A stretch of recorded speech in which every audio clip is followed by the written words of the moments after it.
Hello everyone. इस particular video में मैं आपके साथ डिस्कस करूंगा कैट 2019 के क्वांट सेक्शन के स्लॉट 2 का क्वेश्चन नंबर 2। इससे पहले मैंने एक वीडियो सीरीज बनाई हुई है आप लोगों के लिए। उसमें मैंने कैट 2019 के क्वांट सेक्शन के स्लॉट 1 के ऑल 34 क्वेश्चंस डिस्कस किए हैं अलॉन्ग विद देयर कॉन्सेप्ट। तो अगर आपको वो देखना है तो आप मेरे चैनल पे जाकर उस पर्टिकुलर प्लेलिस्ट पे आप वो अगेन सारे क्वेश्चंस आप देखकर अंडरस्टैंड कर सकते हैं कि उस क्वेश्चन को कैसे सॉल्व करना है along with the relevant concept मैंने सब कुछ डिस्कस किया होगा। तो इस क्वेश्चन में हमें क्या फाइंड आउट करना है, ये question given if x is a real number, x एक रियल नंबर है, then under root of log to the base e 4x minus x square by 3 ये गिवन है is a real number if and only if. अगर इसको ये real number होना है, ये अंडर रूट में एक टर्म दे रखी है, अगर x एक रियल नंबर है और इस पर्टिकुलर एक्सप्रेशन को रियल नंबर होना है तो हमें फाइंड आउट करना है कि x के लिए वो क्या कंडीशन होगी। चार ऑप्शंस दे रखे हैं, चार रेंज दे रखे हैं x के, और हमें फाइंड आउट करना है किस पर्टिकुलर केस के लिए ये अंडर रूट का ये टर्म रियल होगा। तो आपको पता है कि अगर कोई भी नंबर स्क्वायर रूट में कोई भी एक्सप्रेशन गिवन है, अगर वो रियल नंबर होना है तो उसके लिए one and only one condition होती है, क्या? वो होगा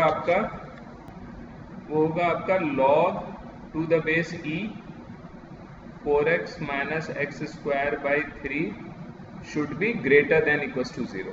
अंडर रूट का टर्म कभी भी नेगेटिव नहीं हो सकता, ये आपको पता है। रियल होना है इसका मतलब क्या है, अंडर रूट वाले टर्म को ग्रेटर देन या इक्वल्स टू 0 होगा। This is the only condition जिसके लिए एक्सप्रेशन क्या होना होगा, रियल होगा।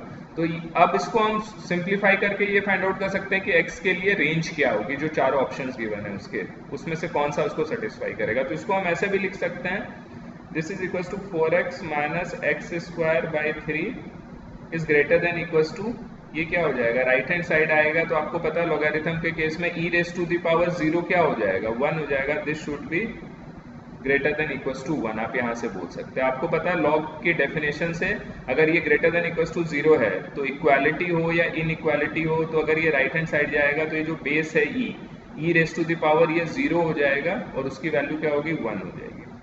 तो इसको सिंप्लीफाई करेंगे तो क्या हो जाएगा, 4x minus x square is greater than equals to 3। या इसको क्या लिख सकते हैं, सॉरी ये हो जाएगा 4x minus x square minus 3 is greater than equals to 0। ये क्वाड्रेटिक इक्वेशन है। क्वाड्रेटिक इक्वेशन में हम एक्स स्क्वायर का कोफिशिएंट जनरली पॉजिटिव लेते हैं, तो इस पूरे को अगर हम राइट हैंड साइड ले जाएं, या आप ऐसे बोल सकते हैं पूरे एक्सप्रेशन को माइनस से मल्टीप्लाई करते हैं -1 से, तो ये क्या हो जाएगा, x square minus 4x plus 3 is less than equals to 0। आप इसको ऐसे भी सोच सकते हैं, पूरा का पूरा एक्सप्रेशन में इस साइड ले आया राइट हैंड साइड, तो यहाँ पर ग्रेटर देन की जगह आ जाएगा लेस देन इक्वल्स टू 0। तो आप क्वाड्रेटिक इक्वेशन के नॉलेज से आप इसको सॉल्व कर सकते हो, x square minus 3x minus x plus 3 is less than equals to 0। Middle term को मैंने स्प्लिट कर दिया। फैक्टराइजेशन आपको पता है क्वाड्रेटिक इक्वेशन को कैसे सॉल्व करते हैं, यूजिंग फैक्टराइजेशन मेथड। तो एक मैंने क्वाड्रेटिक इक्वेशन की पूरी एक सीरीज बना रखी है, वीडियो सीरीज, उसमें मैंने क्वाड्रेटिक इक्वेशन से रिलेटेड सारे कॉन्सेप्ट डिस्कस किए हैं। क्वाड्रेटिक इक्वेशन को सॉल्व कैसे क्या करते हैं, उसका जनरल फॉर्मूला क्या होता है, सम ऑफ द रूट्स क्या होता है, प्रोडक्ट ऑफ द रूट्स क्या होता है, डिस्क्रिमिनेंट क्या होता है, क्वाड्रेटिक इक्वेशन के रूट्स कब रियल होते हैं कब इमेजिनरी होते हैं। अगर आपको वो देखना है तो आप मेरे चैनल पे जाके उस पूरे कंप्लीट वीडियो सीरीज को आप रेफर कर सकते हो। तो इन फर्स्ट दो टर्म से x को कॉमन लिया तो x माइनस 3 -1 कॉमन ले लिया, x minus 3 is less than equals to 0। तो मेरे पास क्या आ गया, आप इसके बाद नेक्स्ट स्टेप देखोगे, ये आ गया x minus 3 multiplied by x minus 1 is less than equals to 0। तो कभी भी इनइक्वालिटी को ये सॉल्व करना है तो इस वाले एक्सप्रेशन के जीरोस क्या होंगे, इस इनइक्वालिटी को सॉल्व करने का क्या तरीका होता है, इस एक्सप्रेशन के जीरोस क्या होंगे, x इक्वल्स टू 3 और x इक्वल्स टू 1 होगा। इस पर्टिकुलर x की वैल्यू जब 3 पुट करेंगे तो ये एक्सप्रेशन क्या हो जाएगा, 0 हो जाएगा। x इक्वल्स टू 1 पुट करेंगे तो एक्सप्रेशन 0 हो जाएगा। तो इनइक्वालिटी को सॉल्व करने के लिए सबसे पहले इस एक्सप्रेशन का हम जीरोस निकाल लेते हैं और उसको हम नंबर लाइन पर रिप्रेजेंट कर दो इन जीरोस को। तो ये क्या क्या है, एक तो है 1 है और 3 है।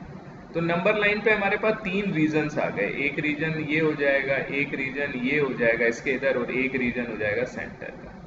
तो जो हमारा सॉल्यूशन आता है इनका हमेशा ऑल्टरनेट रीजन आता है। हम किसी भी एक रीजन से स्टार्ट कर सकते हैं, से ये रीजन 1 हो गया, ये रीजन 2 हो गया, ये रीजन 3 हो गया। सबसे पहले हम 1 रीजन के कोई भी एक वैल्यू पुट करके देख लेंगे।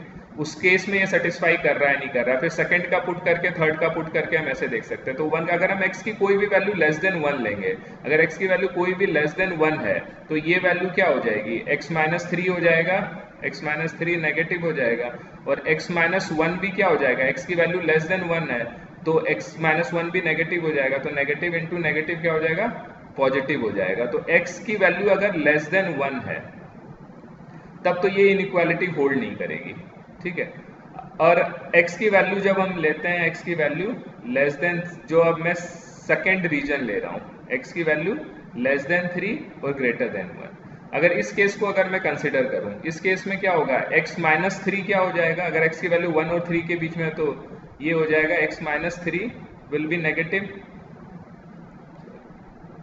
ये नेगेटिव हो गया, ठीक है। और अगर x-1 की बात करें, x-1 विल बी पॉजिटिव, अगर 1 और 3 के बीच में है तो नेगेटिव इंटू पॉजिटिव क्या हो जाएगा, नेगेटिव हो जाएगा। तो ये क्या हो जाएगा, ये इसको बीच वाला रीजन, सेकंड जो रीजन है, ये इसको सेटिस्फाई करेगा। हम इक्वालिटी भी ये होल्ड करती है कि अगर 1 और 3 ले लेंगे तो यहाँ लेस देन और इक्वल्स टू 0 दे रखा है, तो मतलब इक्वालिटी भी होल्ड करेगी। तो x की value less than equals to 3 और ग्रेटर देन इक्वल्स टू 1 में तो ये होल्ड करेगा। इसी तरह आप थर्ड रीजन के लिए देखोगे तो अगेन क्या हो जाएगा, x की वैल्यू ग्रेटर देन 3 है तो क्या हो जाएगा, फर्स्ट टर्म पॉजिटिव हो जाएगा। ये मैंने फर्स्ट रीजन के लिए देखा था, ये मैंने सेकंड के लिए, ये मैंने थर्ड के लिए, पॉजिटिव इनटू पॉजिटिव अगेन क्या हो जाएगा, पॉजिटिव, तो ये होल्ड नहीं करेगा। तो हमेशा आप वैसे भी ध्यान रख सकते हो, ऑल्टरनेट रीजन पे ये ट्रू होता है। अगर फर्स्ट पे होल्ड नहीं कर रहा है तो सेकंड पे ये होल्ड करेगा और थर्ड पे होल्ड नहीं करेगा। तो हमारा आंसर क्या हो जाएगा, इनइक्वालिटी कब होल्ड करेगी, when x is less than equals to 3 और greater than equals to 1।